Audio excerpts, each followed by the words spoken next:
Ask yourself this question. Did you ever think you'd say you'd be excited about Hornets basketball? I didn't either. And I'm going to tell you why it's exciting. All that come up in just a minute.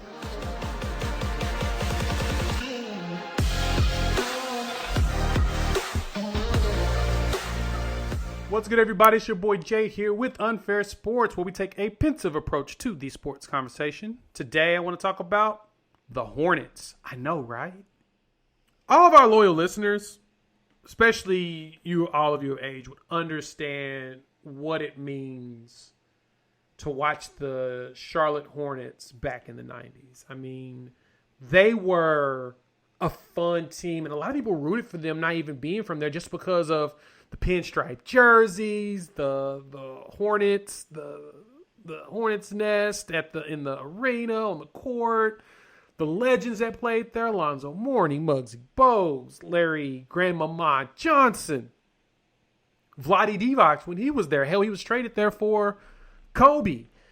There was a thing about the Hornets. Their color scheme was like, that was back before like really colorful colors jumped out and got a lot of attention, but at the same time, people were starting to get into that trend. You know what I'm saying? That teal and purple became a thing. People would rock those jerseys. That was especially in the jersey era. The throwbacks, people were rocking the hell out of that jersey because it was fly for that time.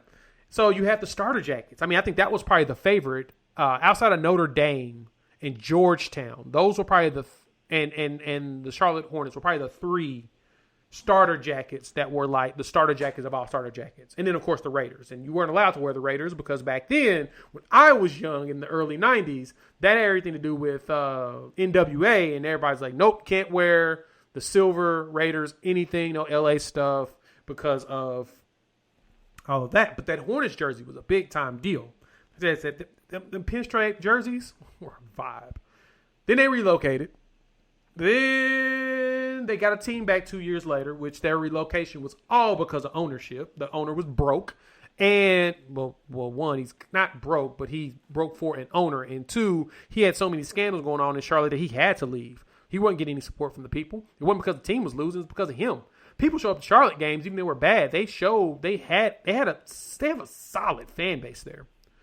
And they've endured so much over the years. And then, of course, the Bobcats showed up, which Rob Johnson showed how much of a narcissist he is by naming the team as a mascot after himself, the Bobcats. And then Michael Jordan jumped in, purchased the team. Now he owns it, and we're seeing something. But the reason why they're must-see TV is because of the draft pick, LaMelo Ball. Now, we got to just go ahead and give LeVar Ball his flowers. He said that LaMelo was going to be the best one. He said that Lonzo was going to be drafted by the Lakers. He's gotten 2 out of the 3. Now he's working on getting Jello into the league. If he can get him into the league, you got it. But the Hornets are better because of LaMelo Ball. He is so much fun to watch. His court vision is ridiculous. His ability to pass is outstanding. He can shoot when he wants to.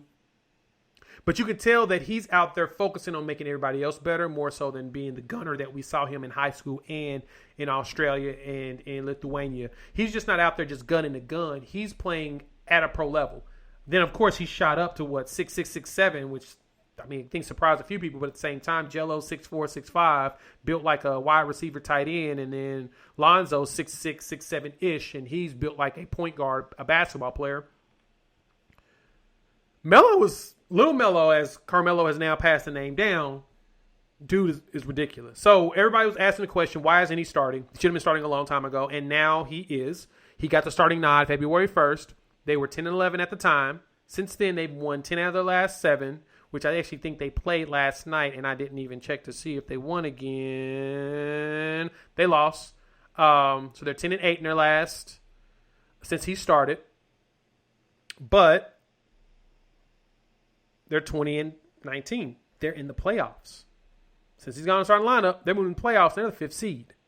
Which everyone in the East, of course, the East is always kind of blasé when it comes to their playoff picture, as they always end up having a team that's under 500 or right at 500 making the playoffs, where the West typically has teams that are usually 10 games over 500 that don't make the playoffs. which helps the argument of we need to go conferenceless.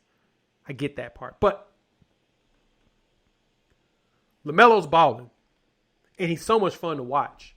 This is the first time, and I think it was Dragonfly Jones that mentioned this on Twitter, that this is the first time in a long time that people are seeing what we saw in the Hornets back in the 90s. Like I said, their jerseys are dope. They always were. I don't know about their statement or city ones that they have now, but the pinstripes are fire. They're still fire. I still enjoy those jerseys with the teal and the purple. They're out there playing fun basketball. I mean, Gordon Hayward's over there posterizing people. Gordon Hayward, guys, he's postering people. We are in a new era of Hornets basketball, and I think LaMelo's going to lead them to, I don't know if he leads them to a championship, but I think he's going to lead them to some deep playoff runs over the next few years. He may have replaced some teams in the East with their ability. So keep an eye on LaMelo Ball. He's probably my favorite watch right now, especially in the East. Brooklyn's cool, but they're not really healthy, so they're not full strength, and we don't know when it's going to be before they come full strength. But right now in the East, the funnest team to watch is 100% the Hornets. Tune in. Enjoy the game. Like I said, this reminds me of the 90s Hornets, and I love it. I love it. And so with that, we got to start looking at Lonzo and his trek for most improved player. But I'll talk about him on Saturday when I talk a little bit about Oklahoma City, because I got some most improved player thoughts that I want to throw out there. So, yeah. Hornets, 20-19, probably going to make the playoffs if they keep balling the way they did. Threw LaMelo in the starting lineup. We have returned. They have returned.